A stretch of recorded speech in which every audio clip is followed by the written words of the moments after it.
This talk is about pattern reversal visual evoked potential interpretation. It is intended for the clinical neurophysiology fellows at Nicklaus Children's Hospital. I will conduct this talk using a single question. I will show you a pattern reversal visual evoked potential study, give you 4 choices, and ask you to choose the correct one.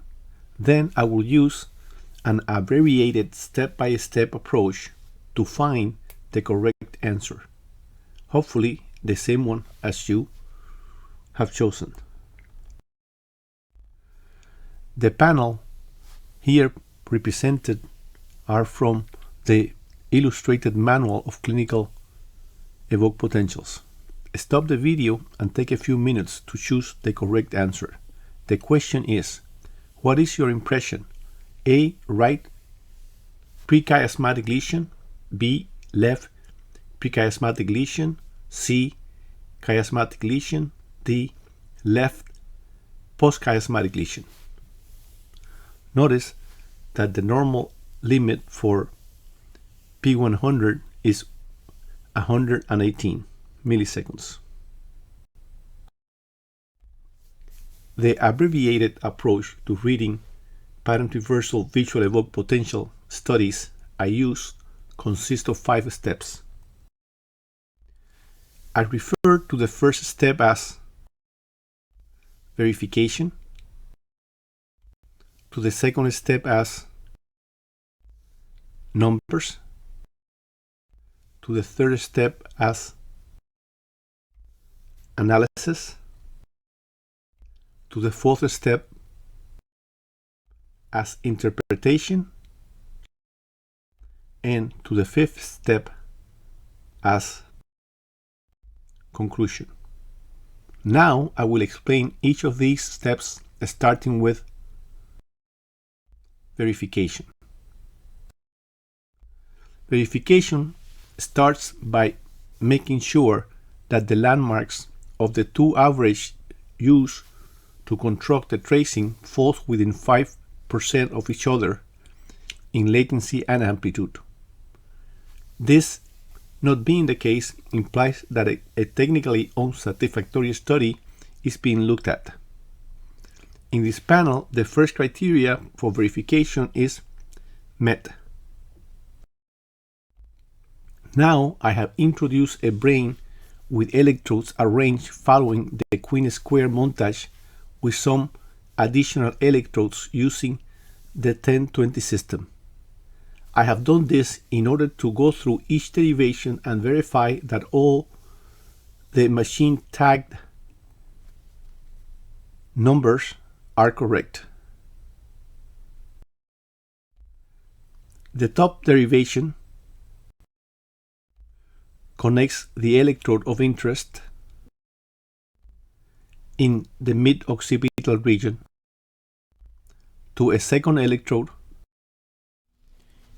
in the mid-frontal region. Using this montage, left eye stimulation produces a tracing with well-formed waves, and so does the right eye stimulation. They both produce tracing with similar characteristics that, as you can see, both have robust P100s and companion waves. The second derivation connects the electrode of interest in the mid-occipital region to a combination of 2 electrodes, one from each ear. The tracing recorded by these derivations has robust peaks.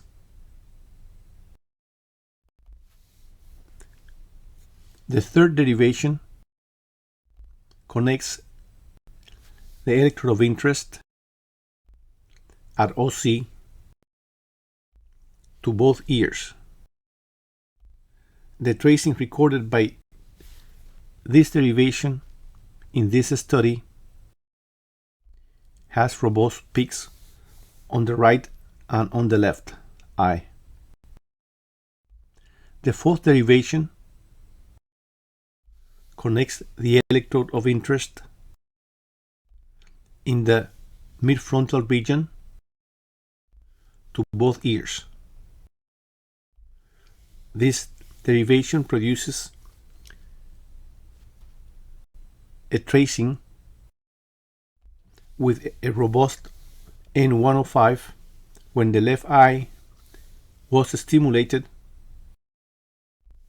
but no discernible N105 with right eye stimulation. The fifth derivation links the electrode of interest in the left temporal region to a second electrode in the mid-frontal region. The tracing recorded after left eye stimulation is acceptable, but no discernible waves are present after right eye stimulation. The sixth derivation links the electrode of interest in the left occipital region, often referred as the left parasagittal electrode, to the second electrode at the mid-frontal region. The tracing produced by this derivation has well-defined waves. That is the one produced on the right and also on the left. The next derivation links the electrode of interest in the right occipital area, often referred as the right parasagittal electrode, to a second electrode in the mid-frontal region. The tracings recorded by this derivation after left eye stimulation does not have detectable wave despite the machine labeling the peaks,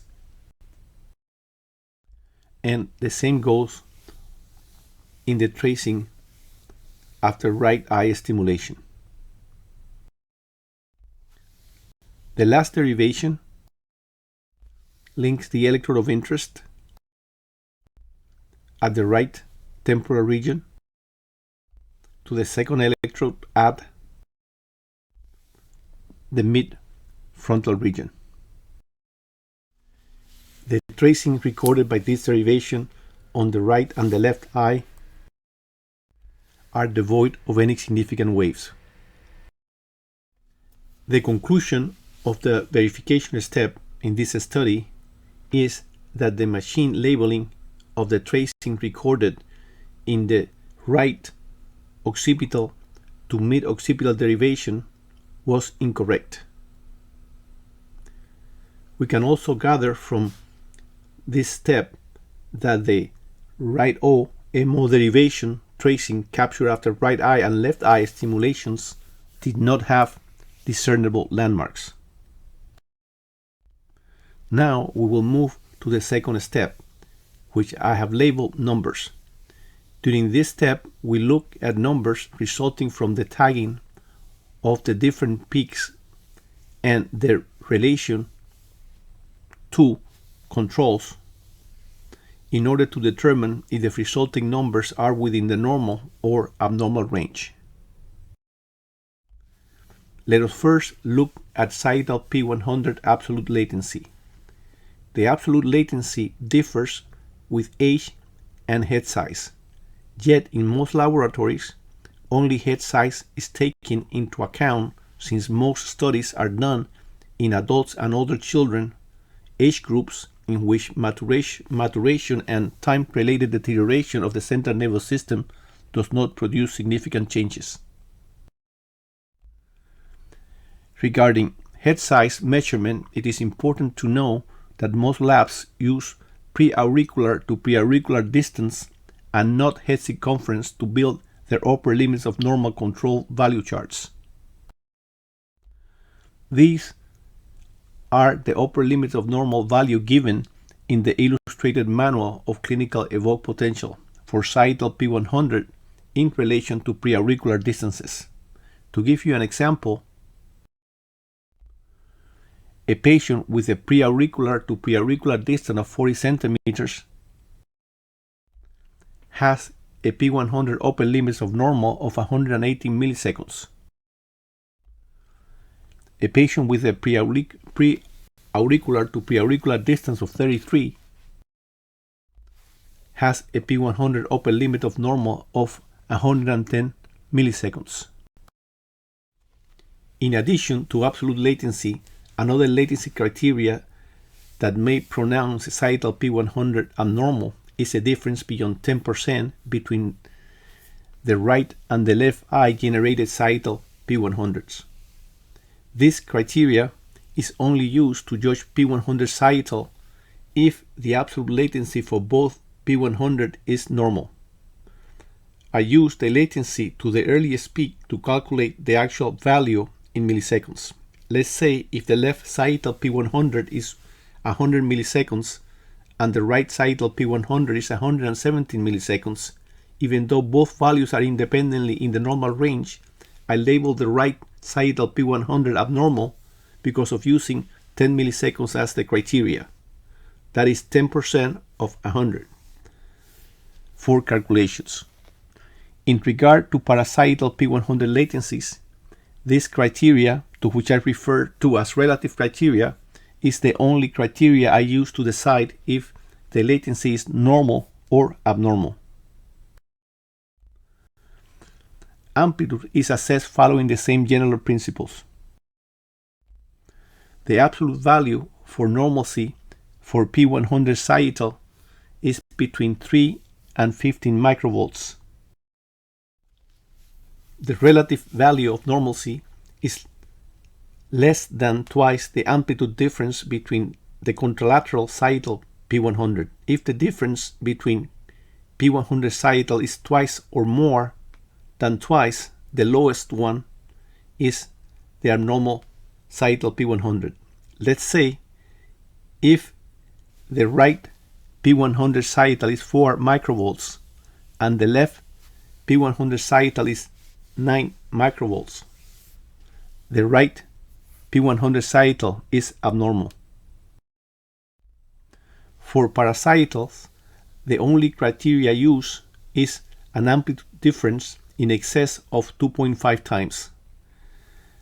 As with sagittal P100, the parasagittal P100 with the smallest amplitude is the abnormal one.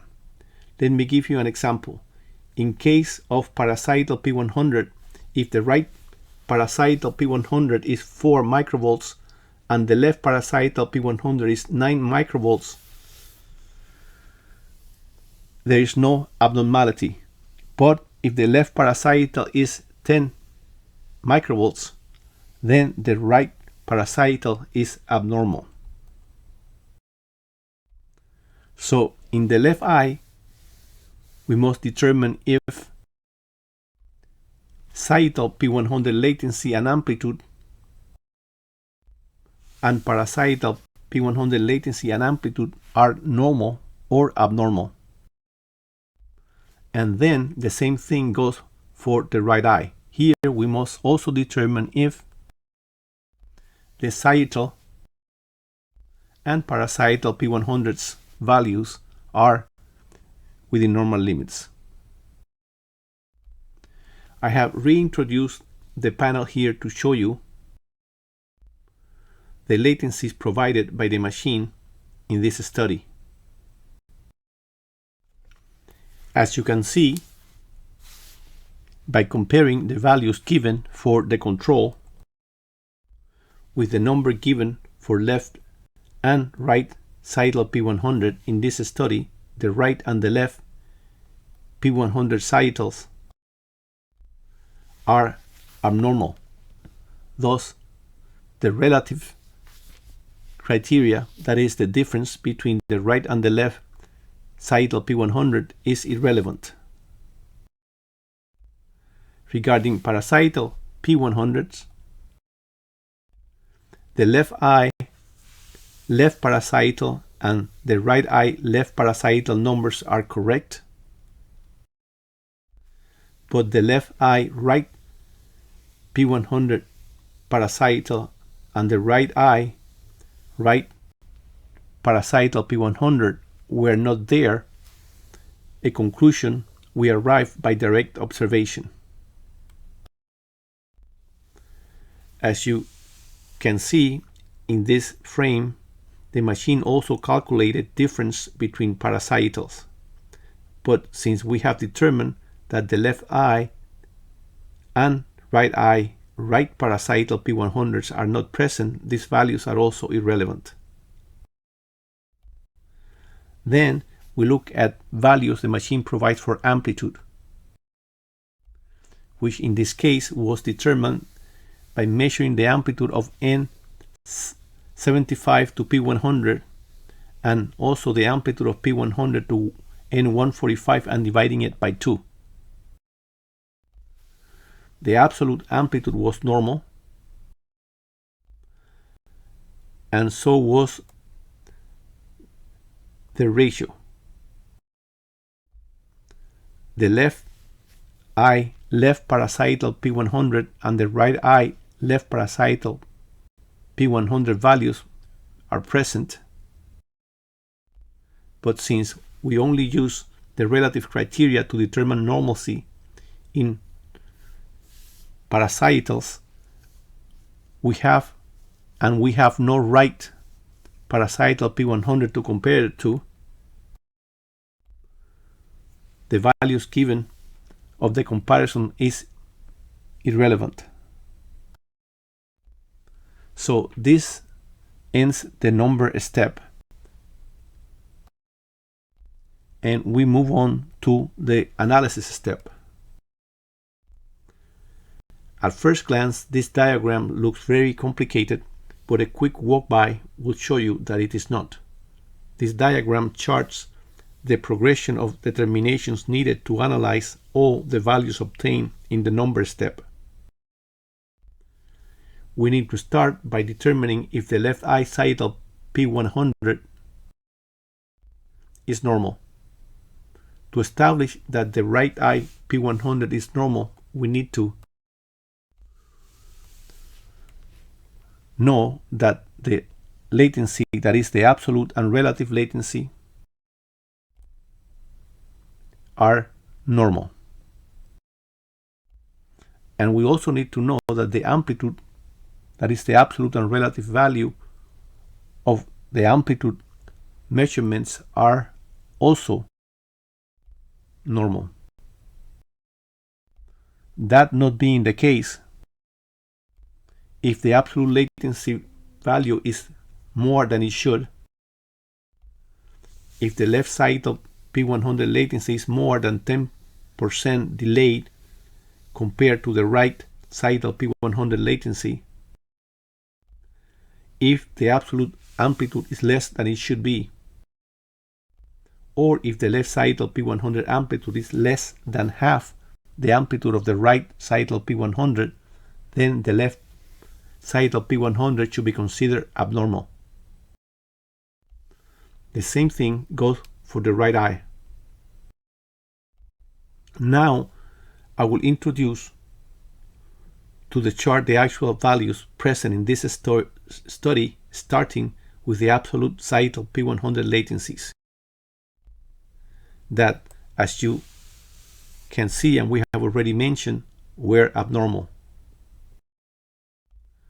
For the left eye, it was 125, the normal being 118.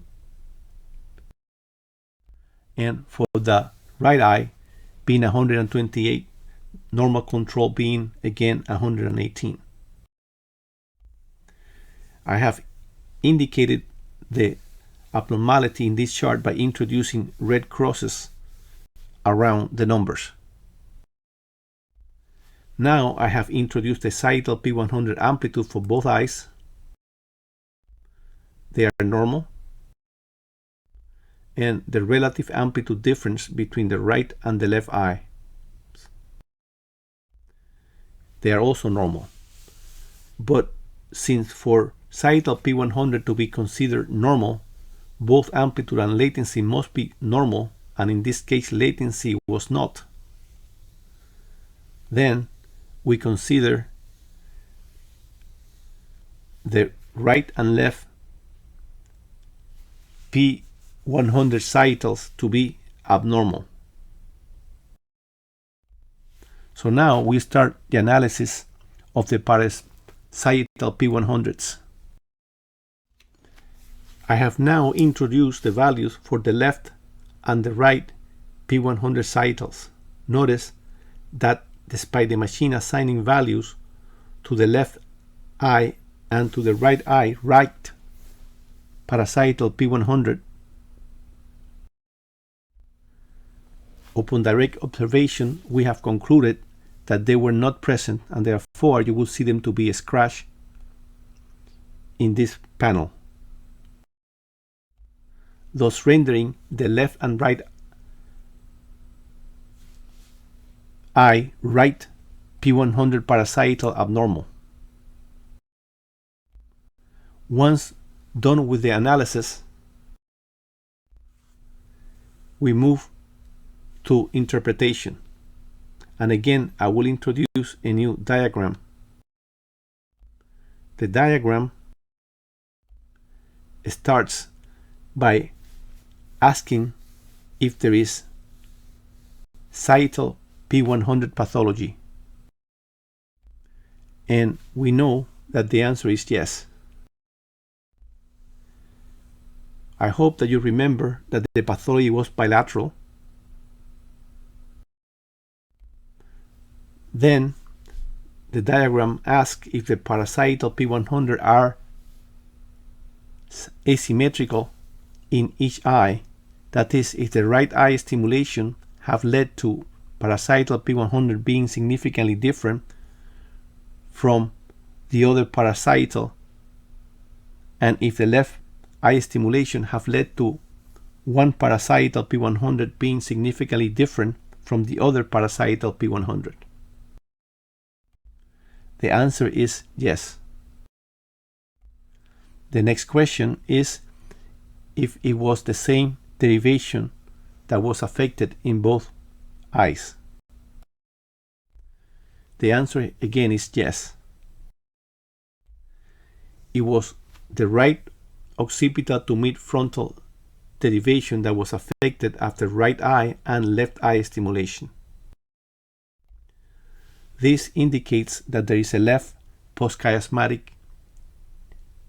problem. Remember that the right occipital to mid-frontal derivation captures the electrical vector generated at the left anterior calcarine suture. If you have any question about this last point, please take a look at prior videos.